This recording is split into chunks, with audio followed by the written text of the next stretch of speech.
feminist, novelist, journalist, publisher, and critic, Adeline Virginia Woolf, born on January 25th of 1882, was considered a quaint woman.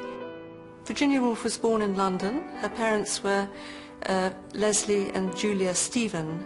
Her mother was descended from an Anglo-Indian family. The women in the family were famous for their beauty, and something of that Virginia Woolf inherited. Her father, Leslie Stephen, who became Sir Leslie Stephen, was an eminent author and editor. He edited 26 volumes of the Dictionary of National Biography. He was really at the very centre of the English literary establishment. Virginia Woolf suffered since her childhood to her death. At age 13, her mother Julia Stephen died. 2 years later, Virginia's beloved half-sister, Stella, also passed. The first serious bout of mental illness which Virginia Woolf underwent happened soon after her mother's death, at the age of around 13. Such events in her life affected Woolf in such a manner that they caused illness. Virginia suffered from nervous breakdowns and depression throughout her life. Virginia Woolf had serious and very debilitating attacks of mental illness throughout her life. They came at times of great stress. She was visited by voices. She was incapable of getting up, working, or looking after herself. And those voices for her were about it. They were masculine voices. They told her she was worthless. They told her she was terrible. Virginia was raised in a liberal household in which her parents were extremely free-minded. Her education consists of her father's library, for she did not attend school. Virginia would spend hours analyzing her father's books.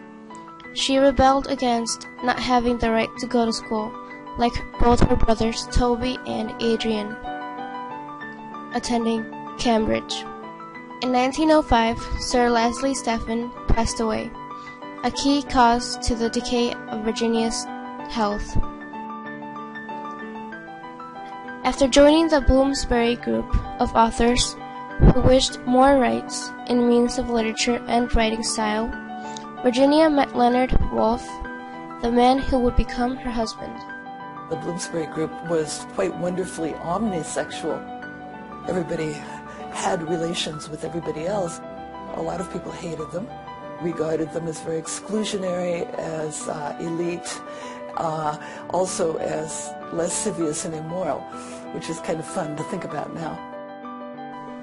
They married in 1912 and founded Hogarth Press, their own publishing house. The Woolfs founded their own printing press and their own publishing house called the Hogarth Press in 1916 when they were in Richmond, and the basement of the house in Richmond was the office of the press. This was very, very important for Virginia Woolf because it meant she could publish her own work. Woolf wrote her first novel, The Voyage Out, in 1913, which had a delayed publication due to the outbreak of the First World War. The book was published in 1915. She didn't publish her first novel until 1915 when she was 33, and this was because she had worked at it and worked at it and worked at it all through her 20s, all through her period of mental breakdown. It had been a fantastically difficult novel for her to write. This was the novel called The Voyage Out, because it was about her childhood and the loss of her mother and her becoming an adult.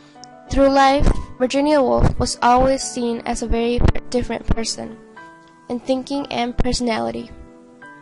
She would question everything in such a manner which seemed she never thought before speaking. In her later years, Virginia was notorious for having complex relationships with women. Being married, she managed to maintain a relationship with writer Vida Sackville West, for whom she wrote her famous novel, Orlando.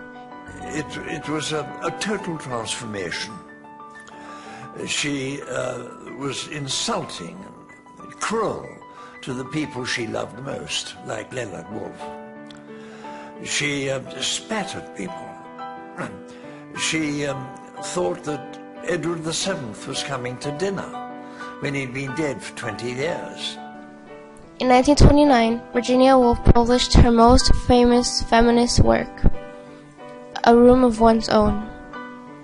Such book-length essay was written to explain why women needed rights, how different of a world it would be if women had the right to express themselves, and to describe her position in acquiring women's rights. Virginia Woolf's whole political argument, which had to do with the unfair treatment of women in British society in the early 20th century, was based on the fact that she didn't go to school and she didn't go to university. She was burningly resentful of the fact that she was self-taught and that she didn't have an education like her brothers. The event which impacted her views and brought up her feminist perspective was not having the ability to go to school as she desired, for the reason that, unfortunately, the time period in which she lived did not grant women those kinds of rights. Affected by the Second World War, Virginia realized the corrupt and dangerous world she lived in. She claimed that such world would make her go mad, and completely depressed. On daybreak of March 28th of 1941, she wrote her last letter to Leonard, her husband, and put on her heaviest overcoat. She headed over to River Ouse and filled her pockets with rocks. With bravery and desperation, she let fate take its course. Woolf had been missing for almost a month. On the 18th of April, she was found by children playing along the river. Virginia Woolf had committed suicide.